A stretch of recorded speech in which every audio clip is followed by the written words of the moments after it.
today we're going to be talking about the secret that most artists don't use. So the secret is not really a secret at all. But most people would say if you want to have a secret or you want to hide something, you put it where? In plain sight. That's right. Plain sight. So it's branding. Most people don't understand about branding. What is branding? Just start there. What is it? Okay. So the easiest way to think of branding, because you have personal branding, you have company branding, or you have both. But let's just say the number one way to describe branding that I feel is the easiest is to say your personality, who you are, what you do, what you stand for. If I say Mother Teresa, you know exactly what she stands for. Mm-hmm. She was somebody who gave back her whole life, it seemed like, her entire life till the day she died. She continued to help people that were underprivileged in some way, shape, or form. Mm-hmm. Now let's say Ted Bundy. Yeah, I know that guy. Yep. You know who he is. You know what he did. You know what he stood for. It's kind of like that. And you're saying that's his brand? Yeah. I mean, your brand, whether you want to believe it or not, it's what you are. It's what you do and who you stand for and what you stand for. Like, for instance, most people believe that branding is slogan, your logo, your company name. It's not.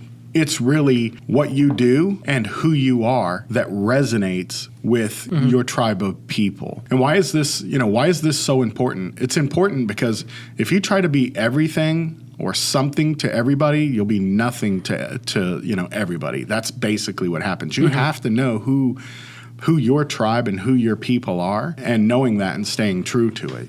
Yeah. A really simple way that it was told to me like a year or two ago about like just defining branding. If you had your dream client, okay, and you ever seen like where it like you get prompts and it's like, oh, what's the first thing you think of? It would be like whatever your name is or whatever your brand or your company is, what would you want to be the synonym? Like, what's the synonym? Basically, what are you remembered for? If people closed their eyes, thought of an image, what would they think of when they thought of you? Right. That is what your brand is. Right. It's a great tool, but if you're not utilizing it, it's also dangerous. Yeah. Because if people you're not, will fill in the blank on their own thoughts. And this, listen, this you is let people assume it. Yeah, listen, this is one of those things that for many years I was like, oh, branding. Oh, yeah, okay. No big deal. Oh, yeah, branding. Okay, yeah. It wasn't until I really began to develop and understand branding and realize what it does and how that actually really can move you forward as a business or even as a personal brand as to who you are. I have a great story about this, and it's like specifically with tattooing. It's how I like doubled my clientele by charging more. Yep. I doubled my clientele by charging more. You know, if anybody doesn't know, I started tattooing at 18. One of the things that we had talked about at the time was you're young and like people don't trust you and you're not confident. We began to look into areas of my career that I'm not confident. And one of them was in the way that I priced. So I'm putting out work equally, if not better, than most of the people in the area, for sure. But I was charging significantly less. What we kind of settled on is, why is this work so good, but he's so cheap? And it's something that you don't think about, but I kind of leaned into that. I charged, marginally more, not a crazy amount more, but the going rates of everybody else and everybody from that point. I think it's just the impression. It's the brand that I'm giving off. Yeah. Like, I'm doing all this great work and I'm doing it for real cheap, and there's other people who are doing real good work and it's really expensive. They're hard to get in with. It builds a brand of where people want them. You get what I'm saying? Yeah. You're building a need for the client. Yeah. So listen to this.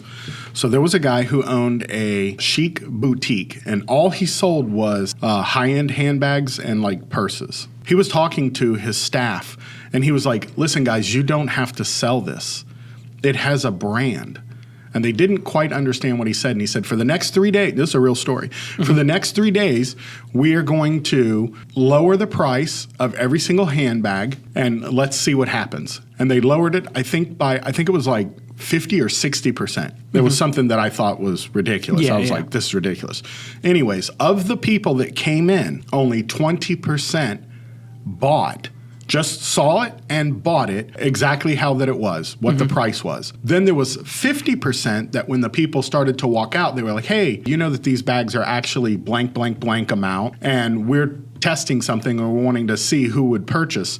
And those 50% basically said, I did not purchase because the price was so low. So I thought that there was What's wrong with it? yeah, like there was something wrong with Was it the an zipper. outlet, or- Was there something wrong with the, there was something on the inside of the bag, or was it a phony, a bootleg? Yeah. And then once they told them, no, it's not, we just lowered the price so that I could show them that they sell.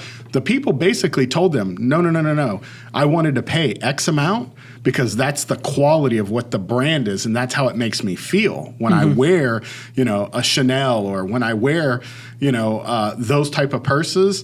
They know that that's the status that that they're portraying. Yeah. That's the brand. That's what it is. That brings me to Nike. When you buy a pair of shoes, or you buy a T-shirt, or you buy anything from Nike, there's no sales agent coming up to you saying, hey, do you want to buy this shoe? We can ship it to you. It's a brand. They've gone beyond the sales. They've said, this is who we are. Just do it. We work with professional athletes. We work with people who want to be inspired to do something bigger than themselves, speaking athletically. That's what a brand actually does. Yeah. If you can tell who you are and what you're about, you create what's called a tribe. You create a certain amount of people. And that's the thing that I think people think. They think that they have to have tens of thousands of clients or doing what they're doing, but they don't. Yeah. So how does this come back to tattoo artists? Let's say you do nothing but portraits, Yeah. right? That's what you do. How many times have you had somebody call you and then say, hey, I love your work. I want to get script all the way across my chest. More times than they want a portrait. Yeah, and that a big part of that is branding, because you're calling the wrong tribe to what you want. If they look into you and see like, oh, that's what he does, that's who he is, that's what he talks about, that's what he enjoys doing, and you're telling the story of why you enjoy doing portraits. Yeah, I'm just posting photos of portraits and being like, these are my tattoos. People That's see it not, and go, yeah. oh, he can do a portrait. He can definitely do lettering. Yeah, right? That's not a video of me saying, That's right. hey guys, I just wanted to talk about why I specifically do portraits. Yep. Why did I specialize in portraits and pick that to be the only thing that I like to do? Yep, exactly. It's a declaration. You're not cutting anybody out, but at the same time, you're explaining why you enjoy doing what you do, and whoever it resonates with will follow in with you as a tribe. Yeah, exactly.